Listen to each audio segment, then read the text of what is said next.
Welcome to Live by Design, a program where I hope you will find content that is informative, inspiring, and insightful. I'm your host, Muadi Dibinga. I'm a life strategist and a motivational speaker, and today is Wednesday, November 13th, 2013.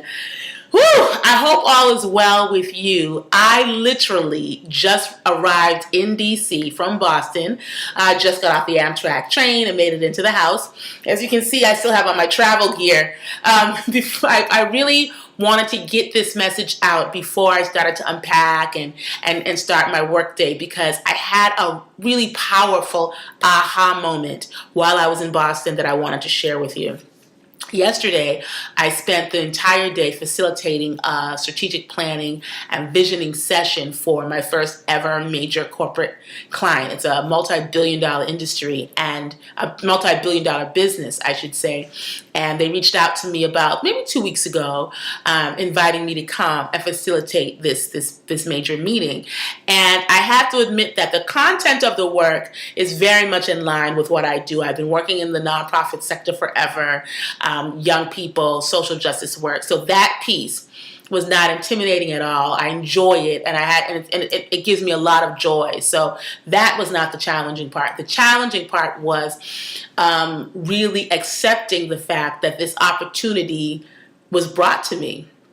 I didn't call them.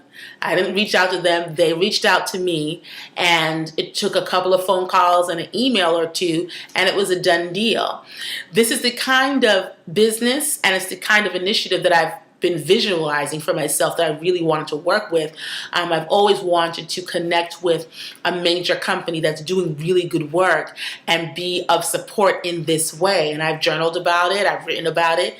I thought it was possible, right? But then when it actually came to pass, I got a little nervous. So a couple of days ago, as I was preparing, and it was a whirlwind kind of situation, because we only had about a week to get it all together, which included my calling some of the top level executives and really doing a lot of research and pulling the materials together. So it was a real fast pace that we had to work at to make the meeting come to life, to make the meeting happen.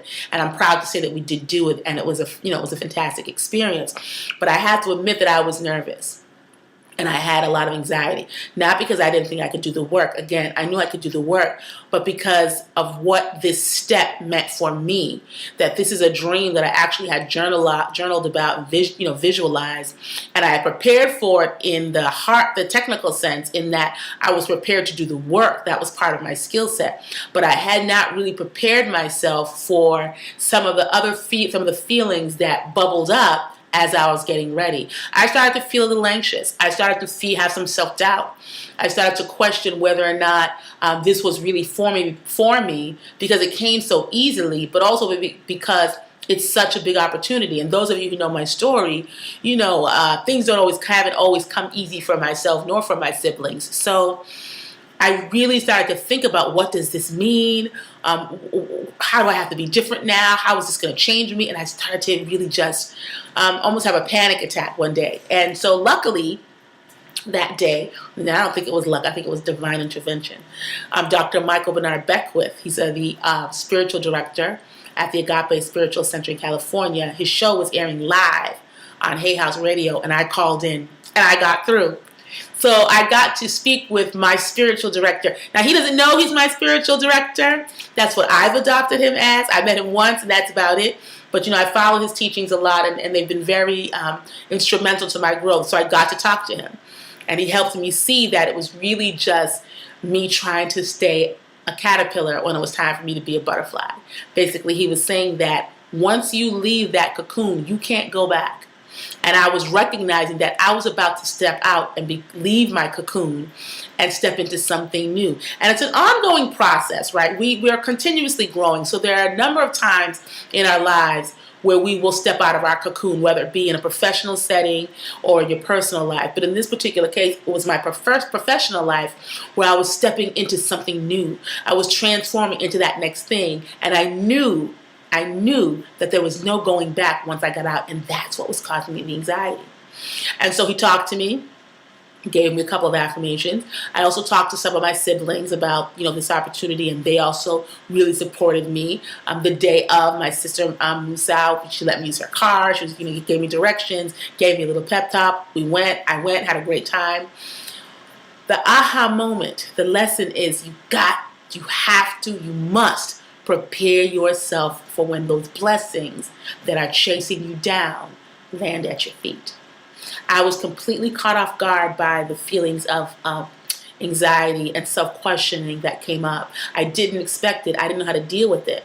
And what I realized was that all of the work that I do, that we talk about here, that the work that I do on myself, the journaling, the meditation, the prayer, the affirmations, they're not meant to inoculate us and protect us against feelings of angst and anxiety and self-doubt, because as human beings, those things are going to continuously show up in our lives when we try something new. You step out in a new direction. The work, the journaling, the prayer, the meditation, is to give us something to lean into, to fall into when fear, worry, and doubt try to take us out. That was my aha moment. Doing the work that we do, that we talk about here, and that I'm sure some of you all do away from here, it's not meant to protect us from the ups and downs of life. There was a time when I thought that if I journal, if I meditate, and I do my affirmations, then nothing can touch me, and that I'm going to get to that space where, I will never have feelings of doubt. I will never feel insecure. I will never feel, et cetera, et cetera. That's not the truth. The truth is that we will always, I will always probably experience those feelings in some level and in some form or some fashion, depending upon the context. The point is that now that I have these tools and I have these practices, I have something that I can go back to so that those feelings don't take me out.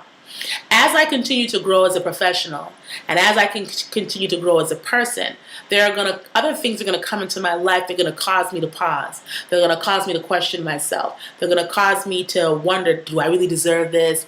Is this really for me? Is the other shoe going to drop? What's going on? In those times, back in the day, before I started to do this work, I would just go wherever those emotions took me. That roller coaster ride, right? I'd feel up, I'd feel down, I'd run around, I'd get upset, etc. These days, though, I'm guided and protected by my work. What my work, the prayer, the journaling, the meditation does, it gives me someplace to go. It gives me something to fall back into. Having people in my life who understand my vision, who understand my goals, who understand my dreams, who I trust. I don't have to hide, basically, right? That's the bottom line. I don't have to hide because I have something to fall back into. So that's the message. That's the lesson. Prepare for your blessings. There's good in this world that's trying to track you down. But even your best days, even the best opportunities that are made available to you, you could sabotage yourself. You could really short circuit your ability to have full success if you're not careful about what happens in your mind. And if you're not careful what happens in your mind, if you're not careful about what happens in your mind, I should say, you can sabotage yourself. If I didn't have those outlets, if I didn't have those tools, if I didn't have those resources, who knows where my anxiety might have taken me. I could have really messed up that strategic visioning session, and then no referrals would have come from it. They would not have wanted to work with me again, and I'd be pretty much back where I started. But because I used my tools, because I checked in with my people, I was able to manage that anxiety, manage that fear, and keep it moving and have a wonderful outcome. So that's my message for you today. If you're starting a new business, if you're trying to improve your family, whatever it is that you're trying to do, prepare yourself for when what you want comes to pass. So that when that thing, however you define success, whatever it is, when it shows up in your life, you can receive it and not sabotage it. Prepare for your blessings. Okay? That's it. That's my message. I hope that it was helpful to you. Let me know. Find me on Facebook, Twitter, LinkedIn, Instagram. You can send me an email. If you're in Boston, December 28th, hope to see you. Upgrade your life. Roxbury Community College, Main Stage Theater, 6:30 to 8:30 p.m. And if I don't see you, or in the meantime, I should say, have a great day. Have a great week. Take care of yourself and never settle for less than the love that you deserve. Bye-bye and take care.